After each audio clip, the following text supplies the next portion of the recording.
So on the base, I lived in the barracks. There was a little smoke pit outside. I was there on the telephone and looking across to the flight line, and I see a white light pop up and stop about 100 feet in the air. I thought it was a weather balloon. I've seen tests from there before, weeknight, normal thing, not surprising.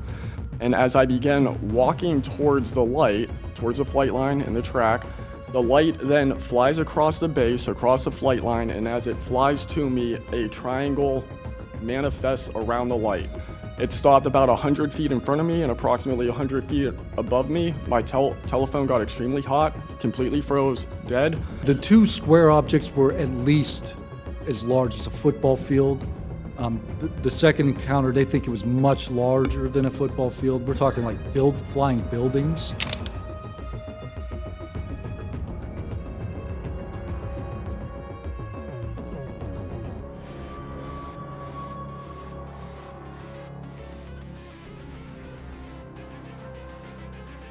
Can I ask a parliamentary question of you? Yeah, sure.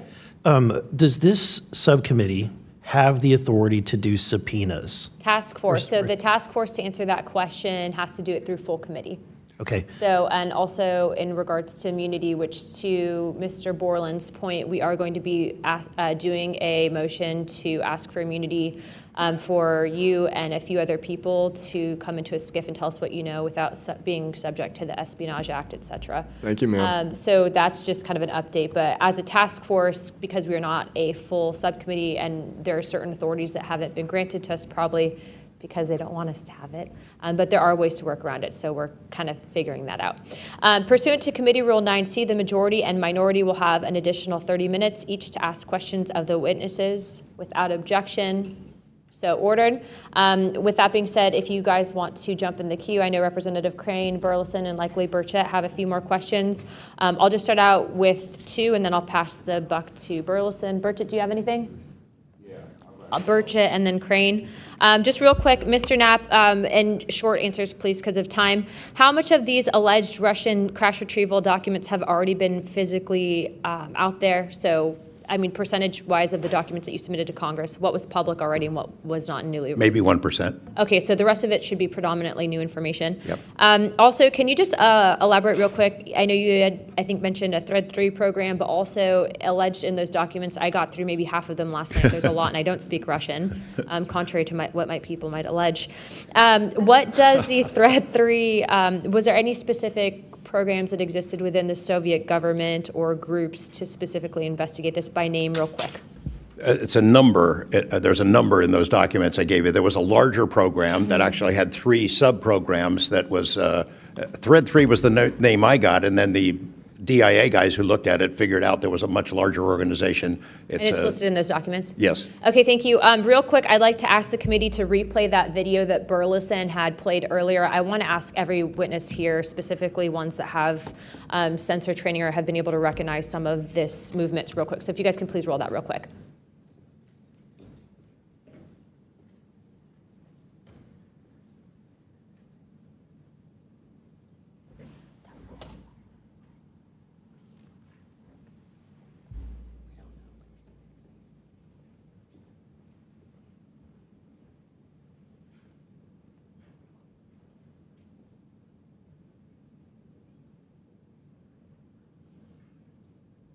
Okay, while this is still rolling, Mr.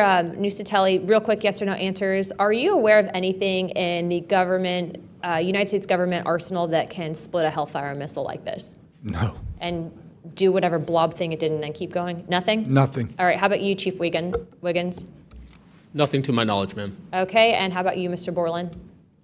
I prefer to answer that in a skiff. Okay, does this video scare you guys? Yes or no? Yes. Wiggins? Yes. Nat?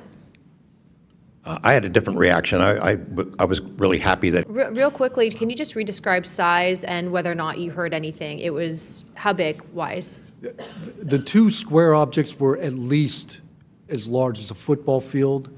The second encounter, they think it was much larger than a football field. We're talking like flying buildings.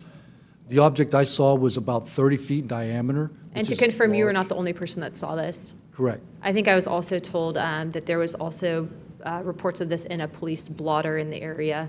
Can you confirm that? Yes, that's the documentation that I maintained from the original event and turned into Arrow and the FBI. Okay. Do you have any more, Burleson? No, Madam Chair, I just want to reiterate to the American people that if you're frustrated, so are we. We're extremely frustrated. We've been, the 2-3 years, I can only imagine how frustrated Mr. Knapp is or Danny Sheehan is, and the amount of time that you guys have poured into this to try to get answers. I mean, Masson is back there. He's been pouring to try to get answers into this.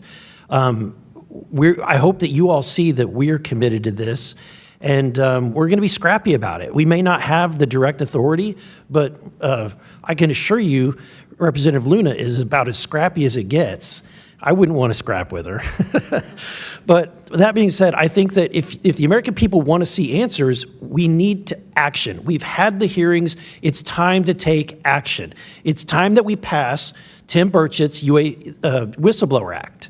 It's time that we pass the UAP Disclosure Act. And I think that we've had a lot of talk about this. It's time for action. Thank you, Burleson.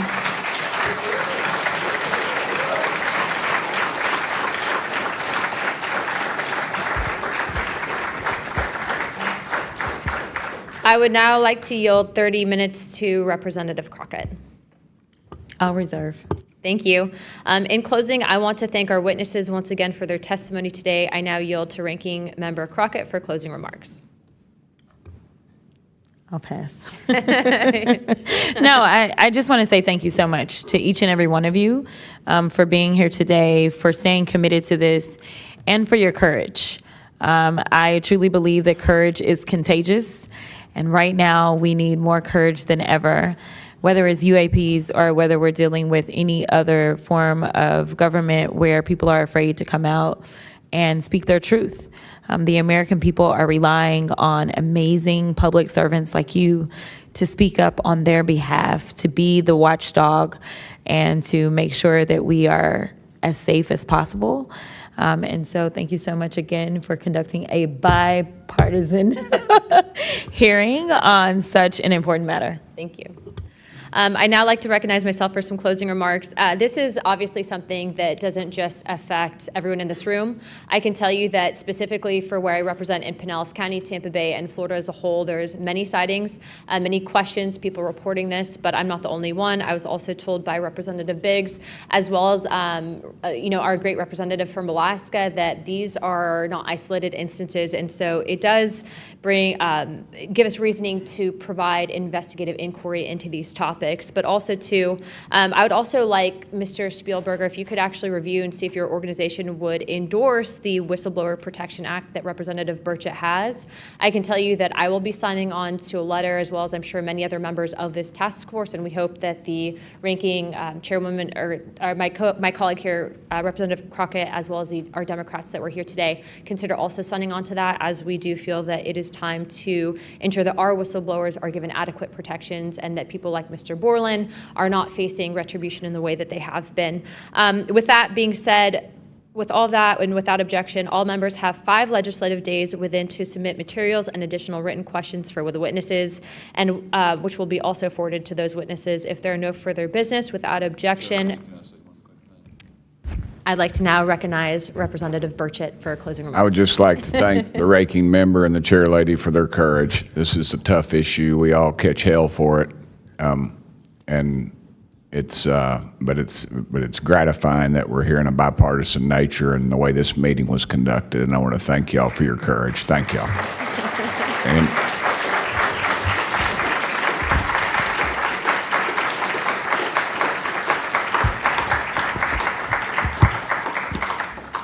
without objection, the task force stands adjourned.